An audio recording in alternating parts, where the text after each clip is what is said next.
Also wanted to show here before I get going too far, the play in the belt pulley here. It's in neutral and the clutch is engaged right now.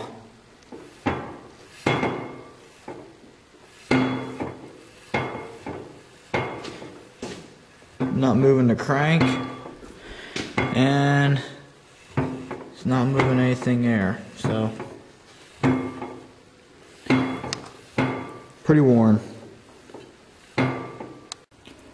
After starting to take the clutch apart, I figured out why my belt pulley was so loose here, because the splines are absolutely shot.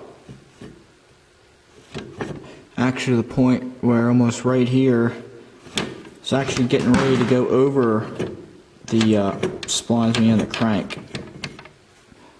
So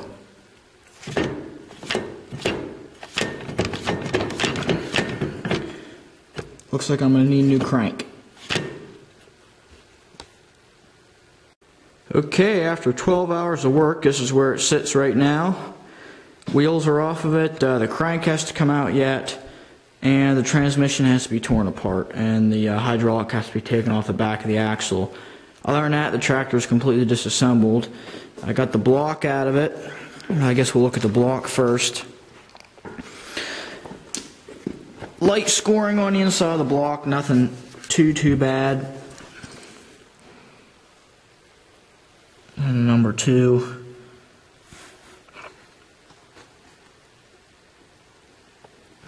One thing I just noticed actually when I was looking at this before I shot the video, I just happened, I don't know if you can see that, probably not, but I can't see anything because it's light right here.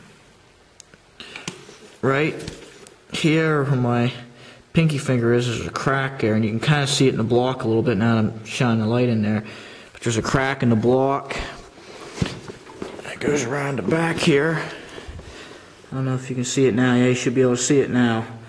Just a small crack in the block, so I don't know exactly what that's from. But, yeah, I'm really enthused about that. And that's in the back of the block here, the part that goes into the crankcase. And pulling the pistons out, must be a new John Deere design I never knew they had. A 2-piece piston ring. There goes my light. A 2-piece piston ring must be a unique feature of John Deere, because when I pulled both pistons out, about half the rings fell off on the floor in 2 pieces. Speaking of pistons, when I pulled them out, I'll show this one here, they had these shims underneath them, and by the way they feel, I'm pretty sure they're 5/1000ths, which means that the these would be 10 undersize. So that means that the crank has already been turned. I don't know much about John Deere's, though. This could have been the way they did them from the factory, but I imagine that that was to shim my bearings for an undersized crank. Both pistons are out. This is number 1, not the one that was burning oil, the one that was actually a good cylinder.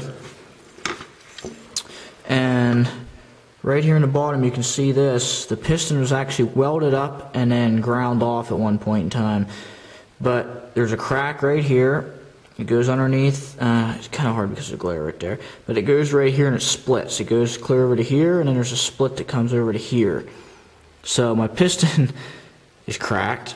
I'll show it better this way. You can see the crack in the end here. Man, this camera's not really focusing too well. You can see the crack here in the end. So, good thing I'm getting new pistons anyway.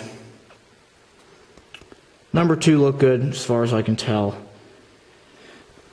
What else we get off here? I got the first reduction cover there off. There's a bunch of nice silver colored sludge in the bottom from a bunch of metal shavings and a bunch of old oil that had settled to the bottom and thickened up.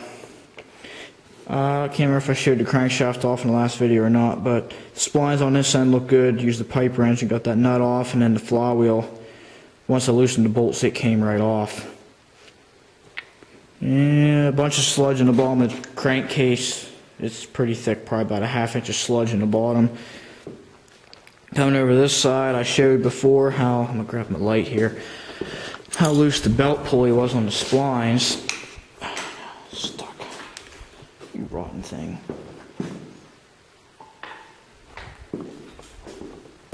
seems my light stuck underneath my block. But you can see, this light's too much glare. You can see the splines, how worn they are. So it's pretty bad.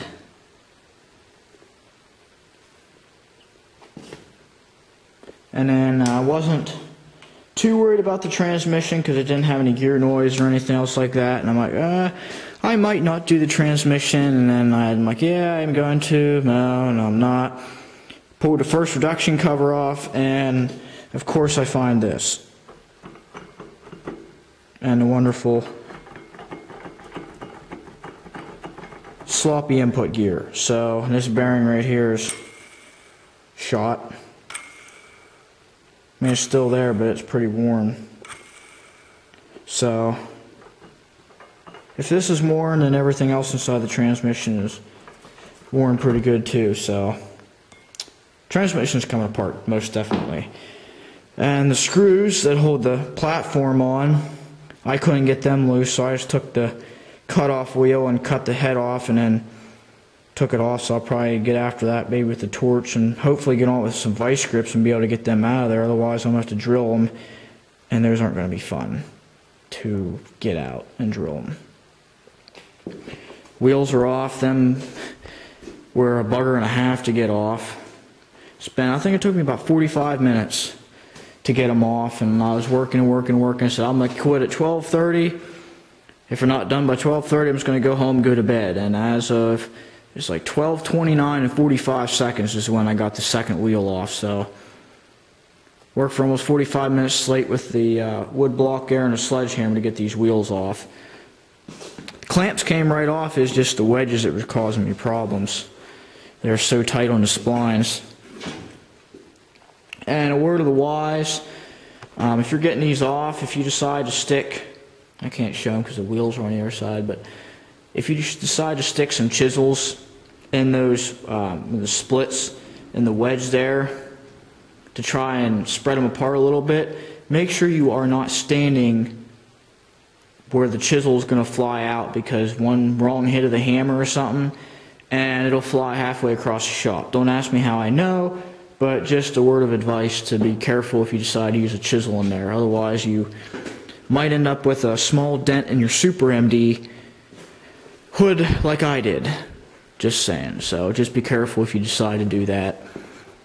But that's where it's at right now. It looks like I need some new crank, and I haven't decided what I want to do with the block yet, since it's got that crack in there. And I guess I'll start ripping in the transmission and see how bad things are there. So, but that's where she is right now. Get the crank and the camshaft out, and then proceed with the transmission and start digging in from there. So stay tuned here probably at the end of the week for another video, and it all depends on how fast I work here this week. So alrighty, well, thanks for watching and keep updated.